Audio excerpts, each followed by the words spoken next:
என் இனிய உலகத் தமிழ் மக்களே, தாய்மார்களே, பெரியோர்களே, சிறார்களே, என் அருமைச் சீடர்களே, யோக நண்பர்களே, யோக விரும்பிகளே, உங்கள் அனைவருக்கும் என் இனிய காலை வணக்கம். கலைஞர் தொலைக்காட்சி நிகழ்ச்சியில் நலமுடன் வாழ என்னும் பிரிவில் யோகாசனத்திற்கு அதிக முக்கியத்துவம் தருவதை நீங்கள் அறிவீர்கள். ஏன் அதிகாலை வேளையில் தருகிறார்கள்? மக்கள் எல்லோரும் ஆரோக்கியமாக இருக்க வேண்டும், நோயின்றி வாழ வேண்டும், மருந்து மாத்திரைகளுக்கு அடிமையாகக்கூடாது, தனக்குத்தானே டாக்டர்களாகலாம் என்ற ஒரு கணிப்பில்தான் அவர்கள் 10 ஆண்டுகளுக்கு மேலாக இந்த நிகழ்ச்சி காலையிலே நடைபெற்று கொண்டிருக்கின்றது. உலகமெல்லாம் இதை பார்த்து பழகி தனக்கு ஏற்பட்டிருக்கின்ற நோய்களை நீக்குவதோடு நண்பர்கள், இன்னும் பிற பக்கத்து வீட்டுக்காரர்கள் எல்லோருக்கும் இந்த இலையை கற்றுக் கொடுத்து அவர்களுக்கு ஏற்பட்டிருக்கின்ற நோய்களை கூட நீக்கி இன்றைக்கு யோகாசன ஆசிரியர்களாக மாறிக்கொண்டிருக்கிறார்கள். அந்த நிலையில் இன்றைக்கு பார்ப்பீர்களானால் திருப்பூர் அமராவதி பாளையத்திலிருந்து ஃப்ரண்ட் லைன் மில்லினியம் பள்ளியிலிருந்து இன்றைக்கி 40 மாணவர்கள் இங்கே வந்திருக்கிறார்கள். சின்ன பிள்ளையிலிருந்து பெரிய பிள்ளைகள் வரைக்கும் இங்கே வந்திருக்கிறார்கள்.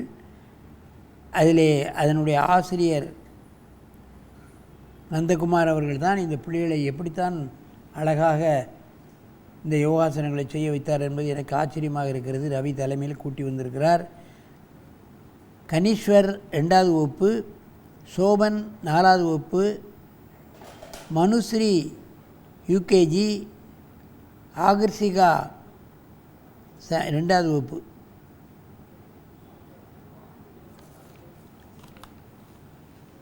இப்பொழுது இவர்கள் சக்கராசனத்தை செய்ய போகிறார். பாருங்கள், குட்டி பிள்ளையிலிருந்து சக்கராசனம் செய்வது என்பது கொஞ்சம் கஷ்டம்.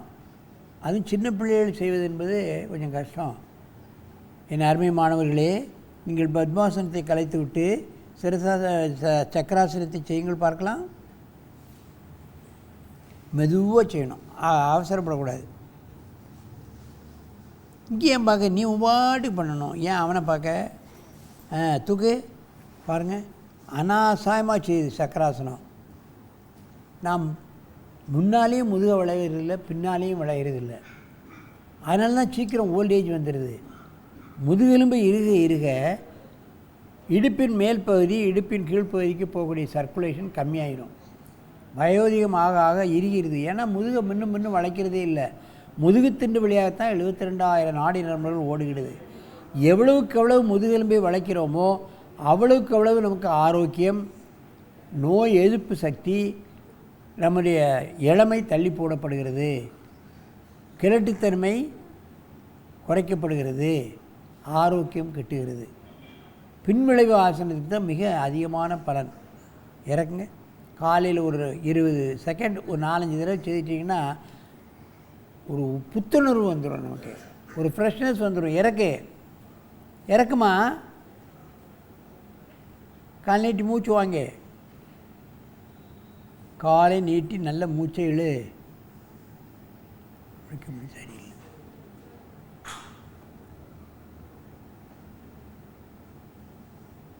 என்ன தர பண்ணு, அடுத்த தர பண்ணு.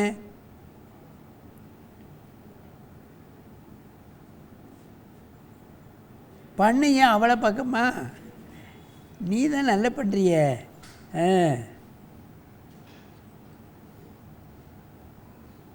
தலையாட்டாத, அப்படியே இரு. இந்த ஒரு ஆசனத்தை செய்துட்டு போயிட்டே இருக்கலாம்.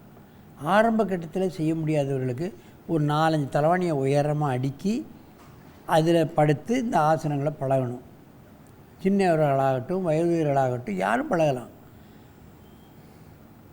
அதுக்கப்புறம் முடியலைன்னா இடையில ஒரு துணியை போட்டு துண்டை போட்டு 2 பேர் பக்கத்துலேருந்து தூக்கி உதவி பண்ணலாம். இறக்கு,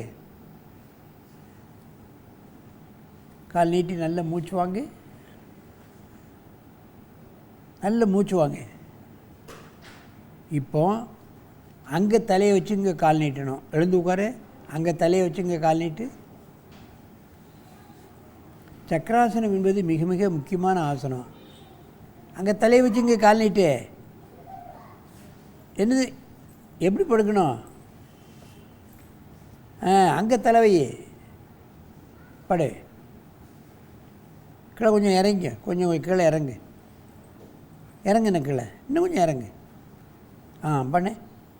சக்கராசனம் பண்ணு. மெதுவாக பண்ணு, அவசரப்படக்கூடாது, மெதுவாக பண்ணணும்.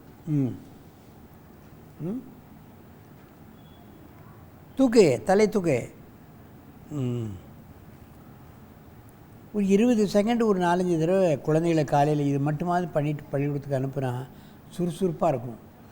அவளுக்கு எந்த நோயுமே வராது. காலையிலையும் சாயங்காலமும் ஒரு 4-5 தடவை 20 எண்ணிக்கை பண்ணியாச்சுன்னா இந்த சின்ன சின்ன காய்ச்சல், மண்டையடி, வயிற்று வலி இதுகளெல்லாம் குழந்தைகளை போட்டு பாடாப்படுத்தும், சளி தொல்லையெல்லாம் ஒன்றும் வராது. 2 வேளையும் 20 எண்ணிக்கை ஒரு 4-5 முறை காலையிலையும் சாயங்காலமும். அதுக்கு எவ்வளோ நேரம் ஆகும்? இங்கே 10 நிமிஷம்தான் ஆகும்.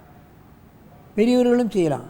பெரியவர்கள் முழுமையாக செய்ய முடியாட்டா முதலில் தலையணியை வச்சு ஒரு உயரமாக வச்சு இதை படுத்து பழகலாம், வந்துடும்.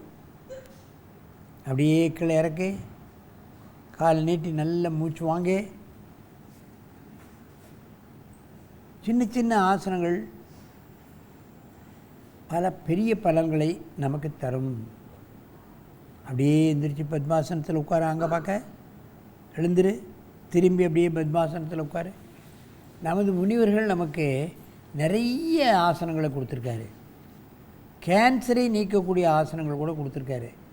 தீர்க்க முடியாத ஹார்ட் சம்மந்தப்பட்ட பிரச்சனைகளை நீக்கக்கூடிய நிறகுஞ்ச ஆசனம் அது கொடுத்துருக்காரு. இவைகளெல்லாம் பள்ளிகளில் நாம் இன்ட்ரடியூஸ் பண்ணணும். மற்ற வைத்தியங்களை டெவலப் பண்ண மாதிரி, அலோபதியை டெவலப் பண்ண மாதிரி இது நமது இந்திய முனிவர்களால் 10,000 ஆண்டு வாழ்ந்து கொடுத்த சயின்ஸ். இதே நம்ம எல்லோரும் டெவலப் பண்ணணும். மோடி அவர்கள் இதை என்னெல்லாமோ பண்ணுறாரே தவிர, ஆனால் இதற்கு அதிகப்படியான முக்கியத்துவம் பட்ஜெட்டில் ஒன்றுமே இல்லை.